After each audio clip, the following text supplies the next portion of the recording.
It's Monday, everybody. Welcome to the show. This is Just Parlays. I am your host, Scott Steehn, lead handicapper at WHINERS. Who are you, sir? I'm Bobby the Brain Heenan. Bless you. Thank you very much. I thought I got this. I got the cough button on that. I guess I didn't get it completely, huh? Oh no, you got it, but I could see your facial expression. Oh, all right, very good. Hey, I know it's Memorial Day. You said you don't really like to hear the phrase "Happy Memorial Day," so how would we? I mean, that's pretty much the oxymoron of the century. Isn't it? I understand the logic behind it. So how do we wish everybody what kind of Memorial Day do we wish everybody? I guess we would probably say safe. A safe Memorial Day. Okay, there you go. So once you get to Memorial Day, you get a lot more of the drunks out there on the roads and everything. So the rookies, it's the rookies, man. I hate driving on rookie days. You mean the noobs? Yeah, the noobs. Yeah, your Memorial Day, your Labor Day, your 4th of July is awful. Of course, New Year's Eve is the worst. Yeah, that's true. There's just no reason for it in this day and age of Uber, where for $40 if you're far away, it costs you $40 to get home. Come on, knock it off. Let's go. Be safe, yeah, really. Everybody. I mean, if you can't afford to pay $40 to get a safe ride home, you probably shouldn't have been out drinking in the first place. Yeah, good point. Unknown Eddie says he's ready today, boys. Let's go get him. Yeah, we got kind of a light card, Chris, between the early baseball games. A lot of Memorial Day games going on in the majors. We got one hockey game, but of course, the NBA. A brief respite here before we get going in the finals. Any surprises as far as the NBA finals go, Chris? G Money. G Money in the house, man. What's up? Sorry. I mean, we thought that Miami was the best team in the East, but like we talked about before Game 6, and even though Miami won that one, was the biggest factor that decided that series was availability of players. And Tyler Hero tried to gut it out in Game 7. He played 7 minutes. So he was obviously ineffective. He had no points. And Butler played all 48 minutes. Now, let me ask you, Scott, 2 things about that game yesterday. Yeah. Number one, did you like the fact that they went back and reviewed the 3-pointer that Struss hit in the third quarter, where they then ruled he was out of bounds? And 2, if you were Eric Spoelstra, do you endorse Butler shooting a pull-up 3 in the last 20 seconds when you could tie the game with a 2? Well, by the way, G Money said he won the first half over, gave it back in the second half. I blame Butler. I don't know if you can lay it at Butler's feet, but pretty much anybody else but Butler and Adebayo, you could lay it at. As far as reviewing the play, okay, I'm all right with it. Get it right. They've certainly taken enough roasting for the officiating in the postseason. As far as the shot goes, it's really 2 different questions. If I'm Spoelstra, do I endorse it? Yeah, you have to, because he's your best player, and you have to back him. You have to. Okay, what about internally? There you go. What do you feel about it internally? You know what? I don't know his mind, but for me, I was okay with it. Man, he had a wide open look. He went for the jugular. It's is he known for his 3-point shooting? No. Is he awful at it? No. Can he bangs down some 3-pointers when he's wide open? Yeah, because number one, you've got a wide open look. Your percentage should go up 10%? You would think. Just anecdotally, just pulling that number completely out of my butt, I would say contested versus uncontested probably puts 10% in your pocket. The weird thing was, though, in the regular season, Butler had only taken 19 pull-up 3s the whole year. Okay. So it was kind of a weird time to pull one out. He was 6 of 19 on those shots. Well, and I don't know how many of them, the thing is, how many of them are that wide open? True. What are the circumstances? I don't know. Could he have driven for the 2? Almost certainly. Almost certainly he could have driven for the tie. So, I mean, I guess what they say is the issue that would have been if he drove was in the series when he was guarded by Horford, who was the nearest guy to him there, he shot 27%.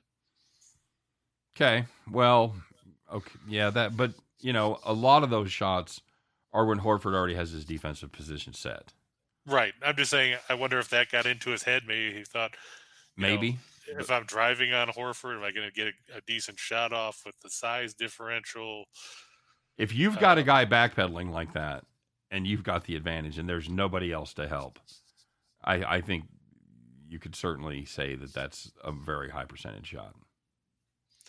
And I guess the other thing is, if I'm in Boston, is why is Marcus Smart shooting the ball 22 times? Well, there's a better question. And he finally, at the end of the game, realized that, hey, I'm not very good from shooting downtown.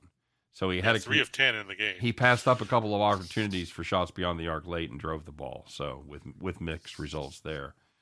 As far as the total goes, still that was a weird line move for me, where the game 6 was 201.5, and that one goes off, or at least opened 6 points lower. Yeah, I grabbed it at 195.5, so it just went over from there. That's what we had it at as well. But it was ridiculous that it was even a question, because they're 157 through 3. Right. So we 40 points, everybody wins, because I think. 190. It might have gotten to 197 in some spots, but most of what I saw late was 196, 196.5. Oh, Caesar says it closed at 198. Did it get that high? Okay. Apparently, that's what ESPN listed as the odds from Caesars was Boston by 3 and 198 for the total. Well, it's one of the things that we preach on this show, and one of the things I preach on the show with Scott.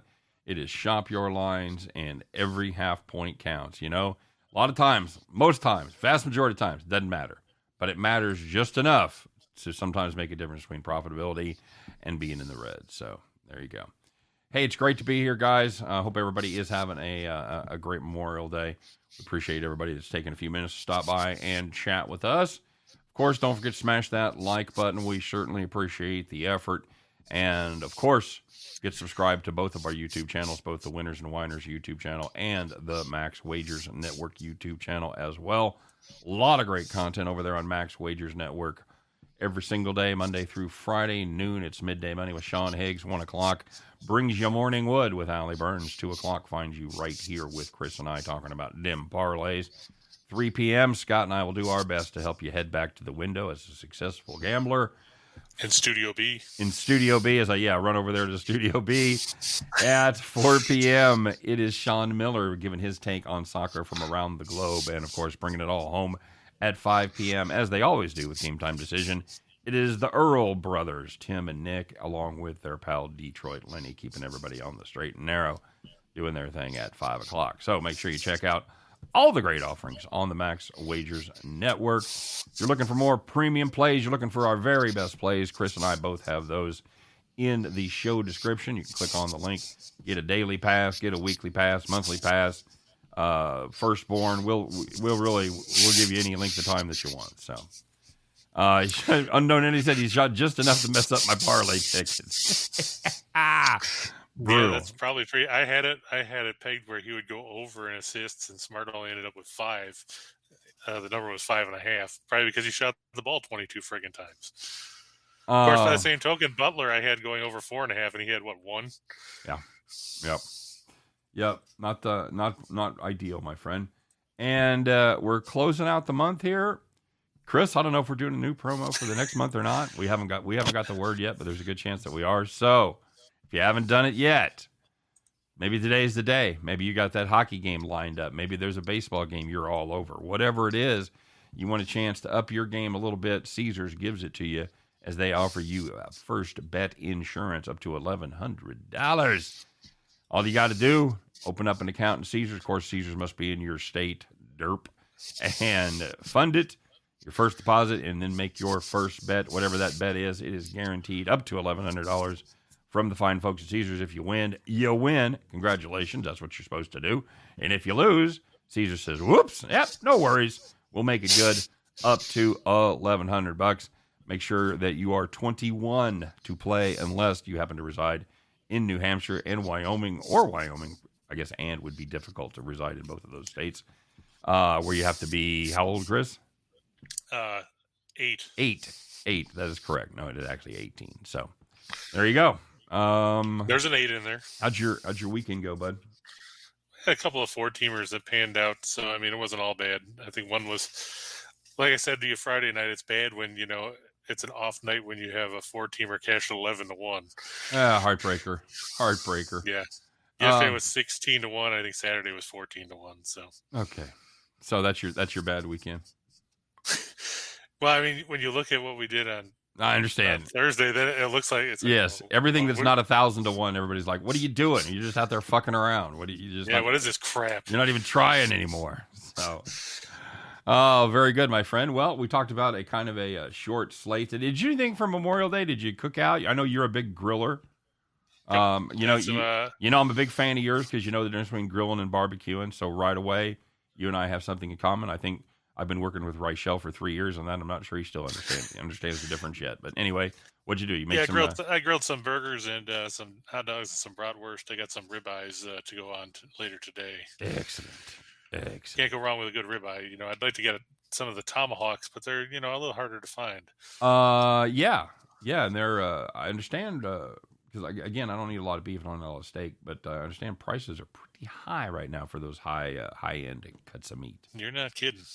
I don't know. I told you I called a place, kind of a like a casual dining. It's a place called Jumpin' Catfish. Like they don't even have the G in it. That's how casual it is. It's the good old apostrophe after the N. Right, that kind of thing. So they do a crab leg thing, and all you can eat crab legs. I called them one time just to see how much it was. $100, $100, $99. Like I'm not spending $100 to go somewhere without a G. I'm just not doing it, man. If I'm you got standards, dude. If I'm gonna spend $250 plus on dinner for two, it's gonna want a G at the end of the day. I want to have a G. I want to have a G. I want to have a tablecloth. I want to have a guy wearing a suit. You have to be grammatically correct. Yes, sir. So, well, good. I hope you have hope your ribeyes do well. And what about you? What are you guys doing for dinner? Well, wife's working late. I think we're just kind of we call it a farage night, where we just kind of raid the fridge, do our own thing, and raid the fridge and clean out leftovers and things like that. So, I think it's going to be a pretty low key night around the old Steen DeRosa. We did go yesterday and see the Memorial Day extravaganza at the Liberty Memorial. If you've ever been to Kansas City, you've ever seen it's the big monument in Midtown, just out of downtown, to the World War I. They had the symphony playing there and everything. They had the 1812 overture complete with fireworks at the dun dun dun dun dun dun dun dun. Yep. Beautiful. The fireworks timed perfectly to the 1812 overture, and then into the full patriotic music with fireworks in the background. Pretty good time. Yep, Tchaikovsky. Certainly is. I hear good things about him. That's who wrote the 1812 overture. I know it is. That's why I said. Okay. Well, I wasn't sure because, if you're talking to Reichel, he probably doesn't even know. He probably thinks that's some Russian hockey player. Is that the backup goalie for the Flames? He can't go low. He can't go low, man. So, all right, very good, my friend. Well, let's. I know people love us. They tune in. They love to hear our stories. But you know what? I think they're here to make money, buddy. So let's do it. They are. Damn it. Let's go earn the memo on. Let's go earn our paychecks. What do you got for us? All right. Well, we got some exciting Major League Baseball. Too bad I don't see Tim Earl in the chat because it's the New York Mets, the Washington Nationals. Oh, Mike S said that Butler busted up his 11 prop parlay because his assist total was moved to 4+, and like we said, he had 1. Oof, Mike, you're not alone about how Butler screwed over a lot of things because all he wanted to do was shoot the ball. Didn't get a lot of help from his teammates. Adebayo showed up, and that's about it. Yeah, Adebayo and what? Anybody else score any points? I mean, Butler had 35, Adebayo had 25, and then Lowry had 15, but he shot 4 of 12. Yep. I was holding out. How bad is it that Adebayo had four assists and Butler had 1? They win that game with a healthy Hero. I think they'd have a lot better chance. Okay. I mean, you look, Lowry was 4 of 12. Oladipo was 4 of 12. They were combined 2 of 13 from 3-point range. Yeah. They probably could have been, if they had a healthy Lowry and a healthy Hero, they probably would have won. All right. But I mean. Okay. I was just curious. So, that's like the saying goes, though, if your aunt had balls, she'd be your uncle. That's what they say. All right. All right. So this is a fine matchup here. By the way, this game tomorrow is going to be quite a pitcher's duel. Just saying. Oh God, is Adon pitching again? No, he just threw Saturday. No, but I will say, it's Corbin. So, Oh God. At least he's coming off a win. Keep an eye on the win today. Wherever you are, wherever you're watching those games, there's a good chance if it's east of the Rocky Mountains, there's a good chance there's a fucking wind blowing out of the south. So keep an eye. Yeah, I'm double checking now because I found a good follow for weather and stuff on Twitter. It's Ballpark Pal. You ever seen them? No. They break down what the wind is and what the impact is going to be and everything else. They break down the weather forecasts, how it could affect a home run percentage and all that. They're actually projecting the wind to blow about 8 miles an hour towards right field. Okay. So they've got the wind impact as low. Yeah, that's not bad. Anything single digits isn't that big of a deal. I wish they were playing in KC today. We're cranking out of the Southwest at about 30. It'd be a fun night at the old ballpark. I saw that Cleveland is going to be a place for that tonight too. Yep, wouldn't be surprised. So Chicago, St. Louis. I don't know who's on the road and who's home, but St. Louis is home right now. They're playing the Padres in about it might have just gone off. Okay. So yeah, they got all kinds of good stuff on there. You might want to check them out. It's just part of the service. Oh, I love that. Yeah, I will definitely follow them for sure. Just one of the many services we provide here at the Max Wagers Network. It's KMWN, traffic and weather on the nines, bringing you all the hits that you want to hear. And even some of the ones you don't. Speaking of hits, how about those Mets? Well, I mean, they came back and beat the Phillies last night because the Phillies found a way to once again blow a ninth-inning lead and lost in extras. I guess that's pretty much what you can expect from them. Yeah. Of course, the Astros did yesterday too. So unknown asking about the Mets bullpen. While they did use 5 relievers yesterday, nobody went more than an inning, and most of these guys aren't very good because, I mean, do you really think that you want to rely on Adam Ottavino and Steven Nogasek and whoever the hell this guy is? Jolie Rodriguez. Basically, the only guys the Mets used of any consequence yesterday was Drew Smith, who threw 2/3 of an inning, and Edwin Diaz, who threw the 10th. I'm not too concerned. I mean, they're facing the Nationals, and while the Nationals are better offensively on the road, they're still not very good. Scott, what do you make of Eric Fetty? You know, he's got a better ERA than he probably deserves for how he's pitched this season. I want to fade him, and then he goes out and pitches like he did last time and absolutely handcuffs the Dodgers for 6 innings, giving up no runs, 4 hits, and a walk. Yeah, he's got a 4.17 FIP. That's what I'm saying. So he's pitched a little better than some of his primary stats. I mean, he's pitched worse than his primary stats would indicate. He's a guy that's going to go out there and he's going to give you 5, most likely. He's going to probably keep you in the game. He's a guy that's not likely to go up and give up 5-6 runs and get beat up out of the ballpark. You're gonna leave with a puncher's chance. He's going to give up 2 or 3 runs in 5 innings, most likely. So, I like this pitching matchup, though. I really do. Peterson has pitched very well so far this season, and the Mets need somebody to pitch. Yeah, he's been. He hasn't been quite as good at home as he has been overall, but he's still both not a huge drop off there. Somebody's asking about the bullpen usage, and that's what I was just looking at when I was talking about. They used Drew Smith for 2 outs and Diaz in the 10th, and the other guys were Rodriguez and Nogasek and Ottavino.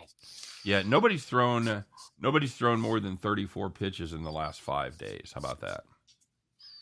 So that's not bad at all. No, there's nobody. There shouldn't be anybody.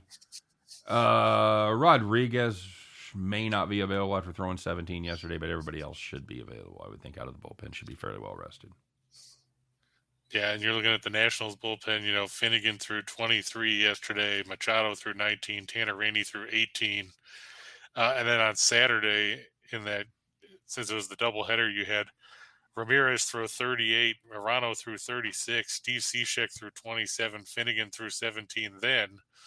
and Carl Edwards threw 19. He had 9 pitches he threw yesterday. Well, so you have to wonder, to put a what little does Washington have left? right, to put a little perspective on it, nobody in the Mets has thrown more than 34 pitches in the last 5 days. Everyone, with the exception of Machado, has thrown 38 or more, or 37 or more in the last 5 days. So it is quite a disparity for bullpen usage, and something that we probably don't talk about enough, but certainly something that has to be factored into the games, especially when there is, I'm not going to say necessarily questionable starting pitching, but pitching that is likely going to need at least 3 innings out of the bullpen. A guy that's probably not going to go, with 5 or 6 is going to be his absolute ceiling. So something to keep, and you look in mind. at the Nationals don't string together wins very well. 7-24 in their last 31 after a win. They've lost 6 of their last 7 last series openers. They've lost 6 of the last 7 at Citi Field, and they've lost 13 of the last 18 meetings overall with the Mets. Right. Now, they did a nice job at home against Colorado. Of course, Colorado, as we know, is a dreadful road team. Just not the best thing you can say about Colorado on the road is they're not quite as bad as they were last year. But they were almost... They sure are, Cotton. They just are almost historically bad. So, other than that, when they come up against real teams, they struggle. And the Mets, make no mistake, are a real team. This is a Mets team that's won 3 straight and 6 of their last 8. I'm with you on this play. Sounds good. It's good. That's a good value. That's $1.05 in value. As far as the run line goes, that's not bad for a Mets team that has scored. They've scored some runs. They've scored 5 or more in 5 of their last 6, so they're putting some runs on the board, maybe able to cover that run line and pick up $1.05 in value with the visiting team guaranteed 9 at bats. That's true. So, shall we move on? Absolutely. All right. How about the Astros and the A's? Let me guess, you don't like this pitching matchup. I didn't want any part of this game. 2 good pitchers. I would have probably played the A's just for value. I was thinking about it, but I also know that I can't trust Blackburn to keep this up forever. I mean, you look, and like we've talked about last week when we did take him over, who was it? Was it Robbie Ray that was pitching for Seattle that day? I think it was. Blackburn now has 5 wins this season. In his 5-year career coming into 2022, he had a total of 6 wins. Okay. I'm just worried, how long is he going to be able to keep this up? Because it's not like he's got overpowering stuff. I feel like we were last year sitting in the Cy Young Awards, and they give it to Robbie Ray, and you kept going, but he's not that good. It's all smoke and mirrors, and yet he did it a whole season. So I understand where you're coming from. You look at the historical background of Blackburn, and you go, well, he's never done this before, but. Put it this way, he's set a career high for wins. Okay. How old is he? He is actually 28. Okay. All right. So he's toiled for a while. Yeah, he'll be 29 later this year. I'm also looking at the way math checks out. Valdez has really turned things around after his slow start to the year. He's won his last 3 starts. And his team's won the last 4 starts he's been out there. He hasn't given up more than 3 runs in any of them. He's got 6 straight quality starts on the books. So it seems like he figured things out after getting. Ask me how that went with Joe Musgrove this weekend. He's made has a quality start in every start, including he'd gone 8 for 8. Now he's 9 for 9. Oh yeah, that's right. Because didn't is that the game Rogers blew in the 9th? Yeah, I figured. Not good. Okay. I'm just, I think Houston is playing good ball. Yeah. They're worried about the Angels, who, of course, thought there was going to be a pitching matchup yesterday, or a pitching duel yesterday, because you had Sandoval and all that going, and that game was 11-10. 11-10. Yep. And I'm just going to take a look at the bullpen thing here. Oakland has. Let's see. Jimenez threw 16 yesterday. Maul threw 18. Acevedo 15. Selman 14. Austin Pruitt threw 38 on Saturday. They haven't used Lou Trevino since. Well, he threw 5 pitches, okay, but they hadn't used him since Thursday, Right. so at least he'll be fresh. Yeah, this is an A's bullpen that isn't fantastic, and they're worse at home with an almost 5 ERA. They're at the unfriendly confines of Oco or Alameda County, or whatever the hell they call it now. I don't what is it now, Chris? The dump. The dump. It's. You ever been there? No, it's I think they call it Ring Central Coliseum. That's right, Ring Central. It's, by the way, it's awful. It's awful. They the toilets back up when it rains, and it's a nasty place. Of course, it's made up for by the friendly, welcoming football fans. They're happy to see you. They're cheering for the opposition. Well, I mean, can you really root for anybody that's played there? I mean, of course the Raiders are gone now, and I don't think they play much college there. No, I meant, generally speaking, I was there for a football game.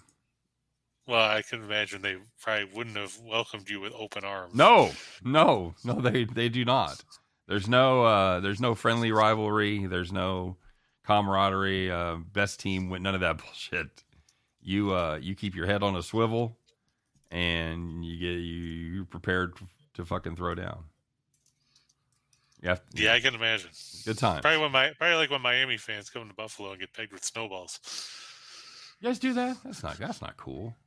I didn't say I did it. I said it happens. Okay. It's not like Philadelphia where they throw batteries at you. Yeah, stay classy, Philly. All right, so you're on the Astros here. Athletics don't open up well. 2-9 last 11, game 1. I like that. Astros playing well in their division. Play well as a favorite, so they do. When you expect good things out of them, good things happen generally. 20-6, that's impressive. And the A's do poorly against left-handed starters at home. I don't understand that. But then again, I'm pretty sure Oakland is. We know we're not intimidated by the A's offense. No. The only thing that's kept them from being the absolute dregs like we anticipated was their pitching has been a little better than we thought. I mean, on the plus side, at least they're hitting 230 against lefties. They're hitting 205 against right-handed pitching. Wow, mashing from both sides of the plates. Both sides of the plate. Sadly, Houston isn't a whole lot better. They hit 235 against righties and 208 against lefties. Somebody tweeted the other day, asked Kansas if they wanted the Athletics back. I said, we've already got one. Thank you.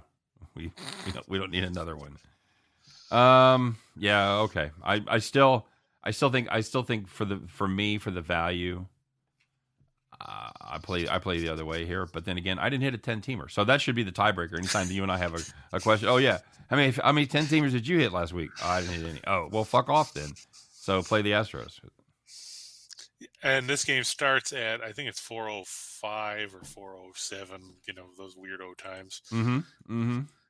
So from the Oco Coliseum, which we already said Ring Central. But we'll just call it whatever we want. We'll just call it the dump. Ring Central, is Ring Central a company or is it the Ring Doorbell Company? I'm gonna have to look because Ring Central is apparently a publicly traded provider of cloud-based communications. Yeah. So, okay. Apparently, they're basically a business phone company. You understand the cloud, Chris? Yeah, everything gets lost in the cloud. Moving on. Or old man yells at clouds. Whatever works for you. Old man yells at clouds. I should get that on my license plate. I don't think it'll fit. You have to figure out a way to really shorten it up. Yes, absolutely. So that takes us to the lone hockey game of the schedule, Scott. Ice, baby. Yeah, you know who we got? Right down near your neck of the woods. Well, close enough. It's more in Tim's neck of the woods, but Well, Tim's not co-hosting the show today, so Tim's not here, man. How close is Raleigh to you? It's about, I want to say 3.5, maybe 4 hours. Oh, okay. Charlotte's like 2. We're basically right. Charlotte's like 2, and Atlanta's like 2. So you leave now, you could make it. Yeah, but I mean, why would I want to go watch this game? I mean, I don't like either one of these teams. There could be a goal. There could be. I mean, they actually went over the total in Game 6. I'm aware. It was our farm play. Thank you very much. Oh, there you go. All right, what do we got here, bud? Well, I mean, if you look, the home team has won all 6 games. Yes, they have. Which, if you go back to the first round, that means Carolina has seen the home team win in all 13 games they've been in the playoffs. That could be a trend. Yeah, I mean, it's actually the longest streak since going back to the 1960, I think it was the 1962 Leafs that had 11 straight games with the home team winning. Oh, that's a good team. Remember the Leafs? Yeah, I'm sure you remember them. You probably didn't even know they existed. They had Jean-Pierre Omelette and That's the Oola La Canadians, you Johnson. idiot. And I don't know. No, that was a team that had Dave Keon and Don't look it up and then act like you knew it. Just fucking move on. I'm a Leafs fan, remember? You don't know the 62 Leafs team. I can tell you Bill Barilko got killed in a plane crash after the 1964 Stanley Cup Finals. That's certainly random and unexpected. After he scored the winning goal in the Stanley Cup Finals, his plane went down a couple days later. Okay, I'm not really sure I'm supposed to react to that. Sorry. But yeah, it's the same goalies we've seen all series. It's Igor Shesterkin and Antti Ranta. The biggest issue here is that road teams don't seem to win in this series. It puts a lot of pressure on the Rangers, who are 0-6 in their last 6 as an underdog. They're 0-5 in their last 5 as a road underdog. They've lost 6 of the last 7 meetings against the Hurricanes in Carolina going back into the regular season.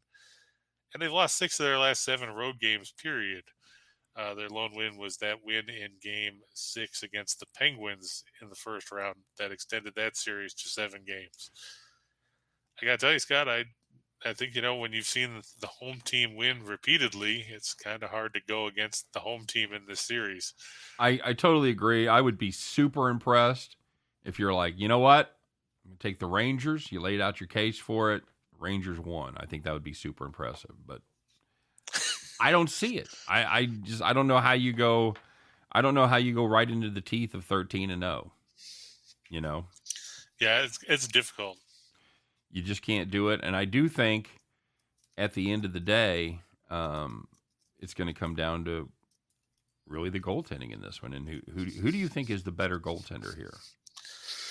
Because I tell you, I got a lot of faith in Shesterkin. I think he earned the right to be a Vezina finalist, but he looked ordinary in the first round against Pittsburgh. He's been better in the second round, but you have to wonder, both these goalies don't have a ton of playoff history going for them. Well, and Ranta was the backup pretty much the whole season, right? Yeah, before Anderson got hurt right at the end of the year. Right, and Anderson's been healthy for most of this series, if not all of it. Yeah, and they just haven't put him in. I guess he wasn't even in the backup goal during warm-ups this morning. They had Kachetkiv in there. So apparently they're just going to roll. They're going to live or die with Ranta. I mean, it didn't pan out in Game 6. Right. But I think here, Carolina, they've got a little more depth in their forward group, and that might prove to be the difference. Yeah, it's weird. If you'd asked me going into this series which goaltender I had more faith in, it'd have been an easy call. But, you ask which one's been better in this series, and it's probably Ranta. Yeah. Yeah, you mentioned the underdog stuff. That's just not good. Of course, that's all playoffs there too, so. Right. Okay. I don't. Do you think there's value at 145? Do you think I've seen it as high as like 160? So right, I have seen it higher than this. So basically, you're saying they play this game 5 times. Carolina wins it more than 3. Yeah, I would say so. Okay. Especially being at home. And you look at the home games in this series, and the Rangers have scored a total of 2 goals in 3 games on the road.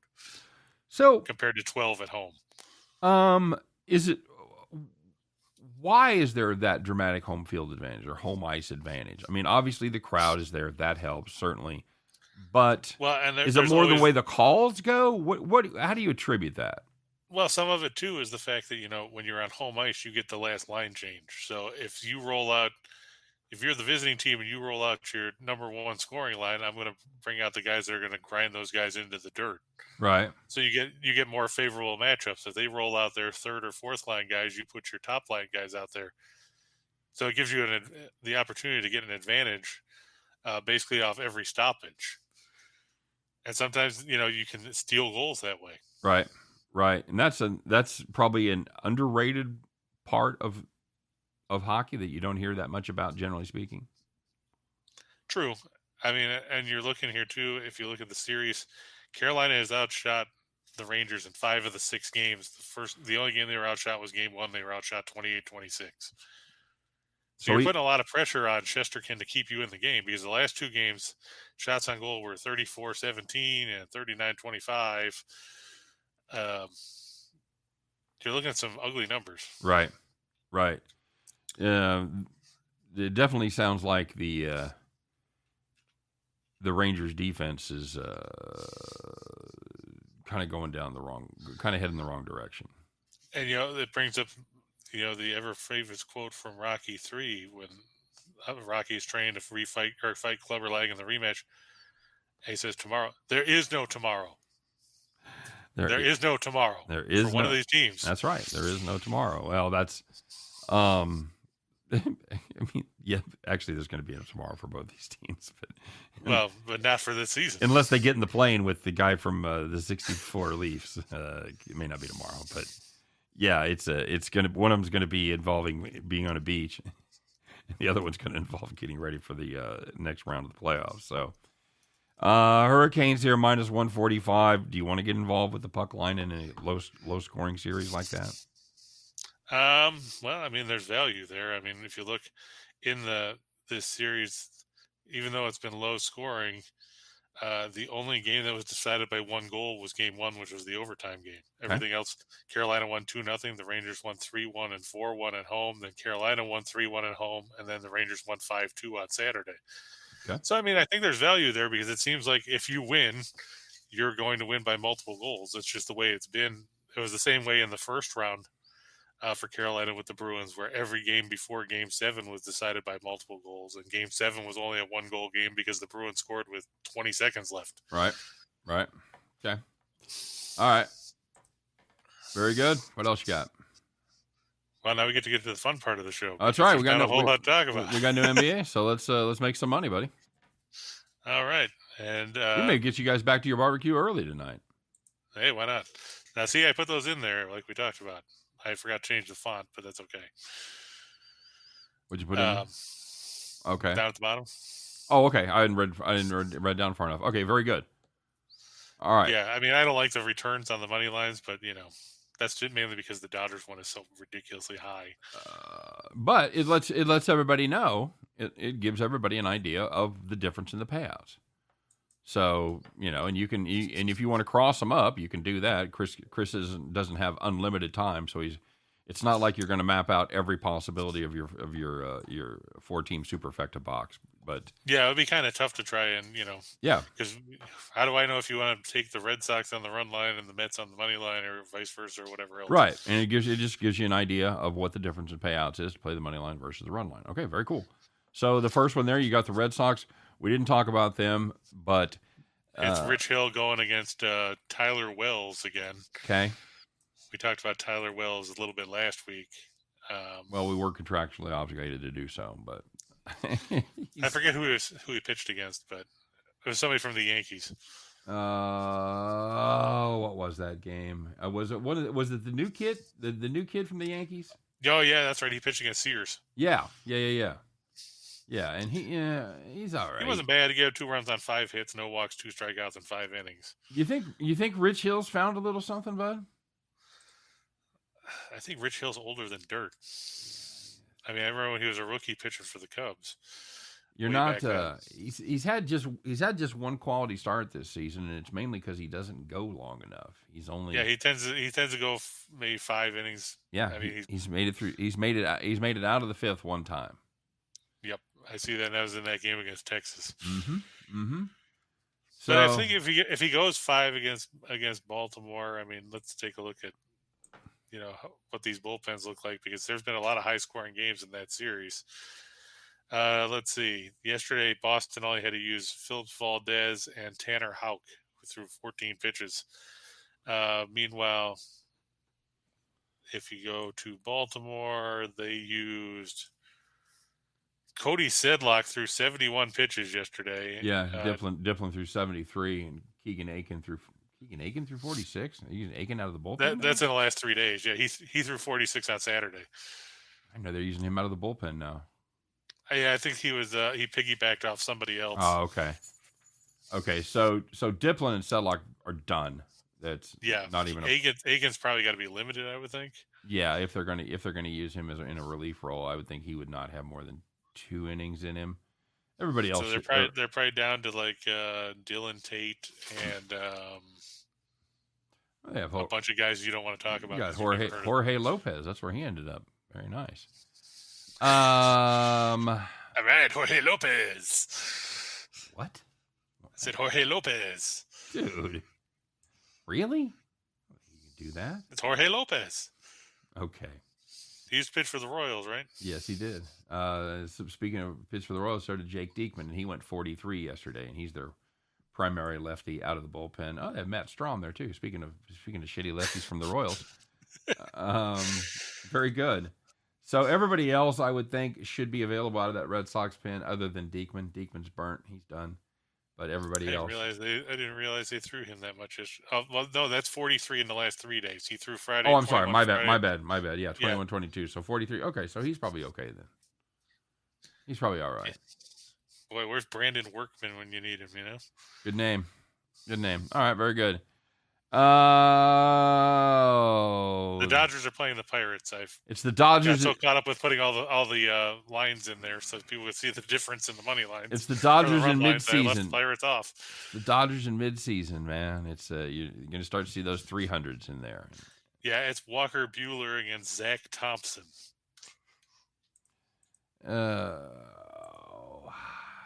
It's just hard to bet against Buehler. And you're looking at Thompson, who is, he was bounced out of the rotation, I think, for a little bit. Comes in. He's on the year. Let's see. Just no. He's 2-4 with a 5.50 ERA and a 1.54 WHIP. 14 walks, 27 strikeouts over 34 and a third. And if you need any more background as to why he's not all that great, he pitched in his third start of the season. He lasted 2 innings and gave up 9 runs against the Cubs, and again they lost 21-0. These teams have a weird statistical anomaly. The Dodgers, they average 5.6 runs per game. Their opponent scores 3 runs per game. On the road, the Pittsburgh Pirates average 3 runs per game, and they give up 5.6 runs a game. So this game should be around 5.5 to 3. That's my prediction for the final of this one. I would say, all seriousness aside, that even though the Dodgers are the home team there, I'm okay with the run line here. You have to do something to put a little value on that. Which run line would you play? Like I said, they're all there. Which were you talking about? The Dodgers or the Hurricanes? Yeah, the Dodgers. Would you play the 1.5, the 2, the 2.5? Oh, no, or minus 17. Oh, I see now. Sorry. Yeah, no, I'm fine with that. 40 cents of value for an extra run has no appeal to me whatsoever. Especially with the home team. No, I'm not going to get out over my skis. I'll just take the 1.5 and sweeten up that parlay a little bit from the 330. I would play the minus 145 twice on both of those bets. Gotcha. That should. So what will that pay out at? I don't know. Somewhere around. I'm going to guess in the 180 range, maybe 2-1, something like that. You run it. I'll punch it up real quick here. You run it through the Wayback Machine. Yeah, exactly. The way back machine. How was my guess? 185. There you go. I try to have all those tabs up, and inevitably I'll have 19 tabs up. The one I need, I don't have. So today I do that too. Today I don't have the parlay calculator. I've got Baseball Reference up twice. I've got StatFox all over the place. I've got Don Best open up. I've got everything I need. Oh, what's that parlay pick? Fuck. That's what I do when I'm trying to go through and do all the research for my picks and stuff. It's like I got all these tabs open, and then you go to StatFox, and it's like, we don't have any odds. And you go to Vegas Insider, like, we don't have any odds. And you go to Covers, and like, we don't have any odds either. I'm like, well, What good are you people? The best place for early odds, and they're not necessarily very good. That's the problem. is 5 dimes. But if you want to get a ballpark figure of what some of those games might pay, it's on my grid. If you've got a grid. So gotcha. I'll have to bookmark. Is that 5dimes.eu? Probably. I have no idea. I just know it shows up on the Don Best grid, and they're always the ones with the lines up first. Okay, so there you go. So there's your difference in payouts right there. 152 on 100, 394 on 100. If you lay the wood, same thing with the Dodgers. If you were to lay that with 330 and put it up with the Hurricanes, there, you're getting 6-5. Okay, all right. You're still getting plus money. So if I can get a 330 play and put it together with something else and still get plus money out of it, I'm okay with that. If you want to take the run line, though, you take both of them. It is a 381.55. 55. All right, very good. You got a 4-teamer? Yeah, I got one of them too. Excellent. We talked about the Astros already. We did. I'm going to go with the Marlins over the Rockies. This game's at Coors Field. Pablo Lopez, not to be confused with Pablo Escobar or George Lopez, taking on Ryan Feltner. Scott, you got anything to say about Ryan Feltner? He's not good. Yeah, this was my play of the day. Was it? He's made 1 start at Coors Field and 2. He's made 3 starts total. 1 of them is at Coors, and he got absolutely drilled, giving up 6 earned in 2 2/3 innings, 3 home runs. Oddly enough, Pablo Lopez has never pitched at Coors Field. So you've got 2 guys pitching that have 1 game experience in Denver there. So and on a long shot alternative there, if you were to try to play the old, will this guy hit a home run parlay? One guy you might want to back is Randall Grichuk for the Rockies. Grichuk. He's Grichuk, whatever. Yep, that's all right. We'll call him Grimace. Because they wear purple uniforms. It works. He's faced Lopez twice. He's homered twice. Pretty good track record. Very good, very good. That's good to know, sir. I'm just looking at the weather in Denver. It's a little chilly, so I'm thinking they're behind this front, but I'll see how much wind they're getting. It's a night game, right? It is. It starts at... No, actually, it's a 4:10 start. They moved it. I thought it was a 6:10 earlier, but I could have gotten crossed up with the... I did too. You're going to get the end of a pretty good hint of wind there, 14-15 west-northwest. And if I recall, I think Coors Field is laid out backwards. I want to make sure here. Has this been going? Nope, it is not. It's laid out just like every other field, or most other fields, rather. Dead south, dead north-south orientation. So, anytime you get a south wind, so it's going to be blowing a little bit out to a right field, and it's going to be blowing out and to right field. So, keep an eye on the lefties. Yeah, let's see. Well, Grichuk's a right-handed hitter. But, playing at Coors, if you get the ball up in the air, you never know where it's going to end up. No. Too high. Too high? What does that even mean? Okay. Yeah, first of all, it's too high. Who gives a shit? It's gone. Yeah, I'm a big fan of that play as well. I like the run line there. I like that you've caught. I thought when I put it in, didn't have run lines up yet. I put it in at +10. I put it in at +110 question mark, and then when I checked it, it was -105. So I wasn't happy. It was 55. It was 55-5. I know there's been a little Colorado money coming in here, Chris. Really? People think Ryan Feltner can pitch? I don't get it.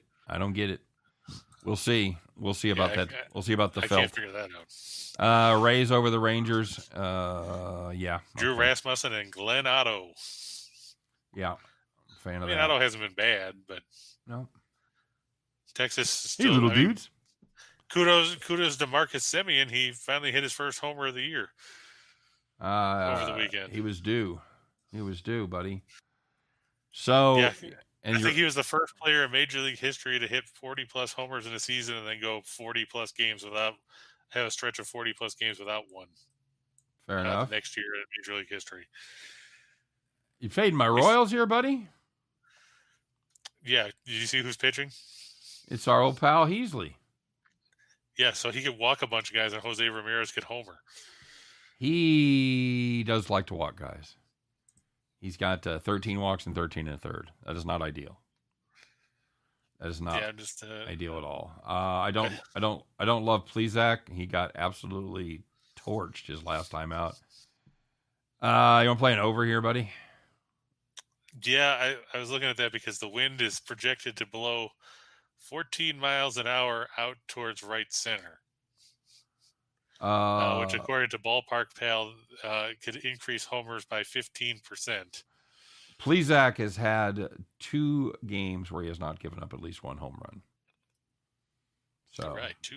Now the Royals not exactly gigantic boppers, but they can lose some. Hunter Dozier has some power. Sal Perez is back in the lineup. So Melendez has some pop. I like that Melendez kid. Had him playing the right field the other day. What the fuck? God bless him. They need to get rid of Santana. Santana there. Yeah. You'd be better off having Tito Santana.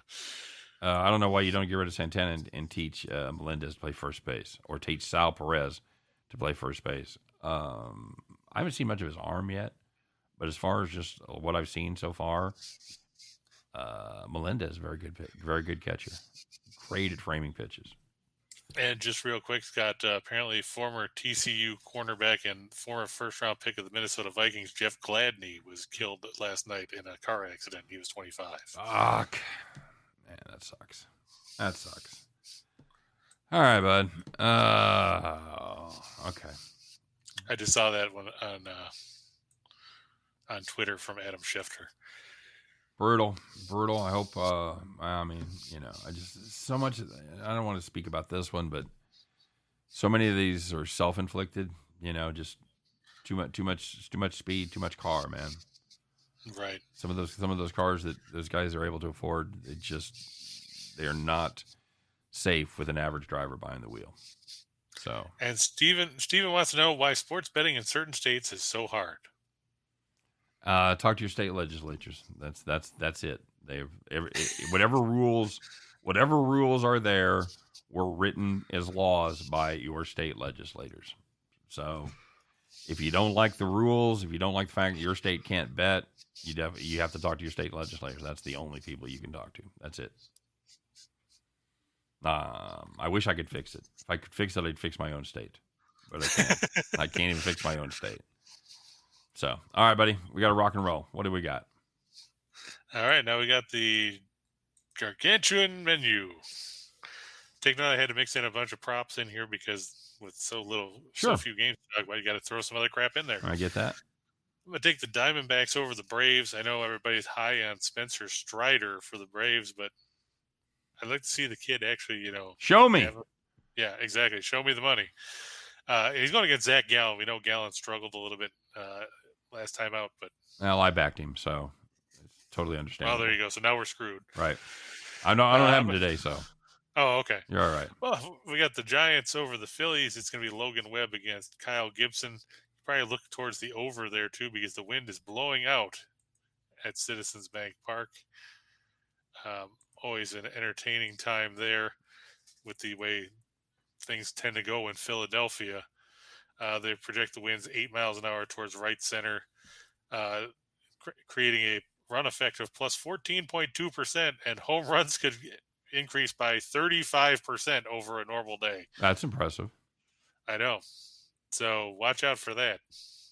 Because Citizens Bank Park has the smallest outfield in the league. What is that? What is that? Gas Buddy?